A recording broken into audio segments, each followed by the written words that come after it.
What we're seeing in Gaza is just unending and deepening horror. In the last 16 hours or so, you had Israel effectively seizing from international waters and kidnapping a series of activists, people who are bringing humanitarian aid to Gaza, seizing that humanitarian aid and bringing Greta Thunberg and others to prison. I think the world's leaders are being shown up by many, many people in the world who are showing the way in terms of those who are on the Madeleine courageously trying to bring humanitarian aid. So there can and must be no complicity whatsoever by the Irish state or other states in the West in this genocide.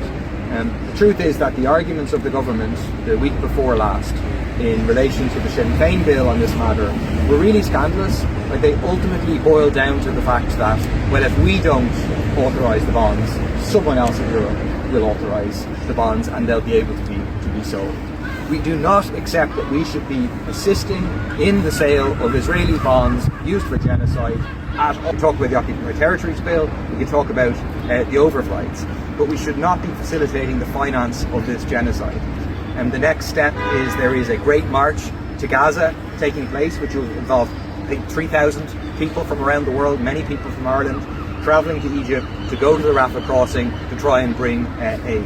These people are taking the sort of action that our government should be doing instead of continuing to be complicit. So I hope that the Fianna Fáil and Fine Gael backbenchers will get the freedom that was allowed to Barry Heenan and Gillian O'Toole last week, not to have a free vote and to decide to vote in line with their conscience against genocide. I hope that is awarded and allowed Fianna Fáil, Fine Gaelers. In any case, I think they should and must vote with their conscience and stop facilitating it and allowing this genocide to be financed.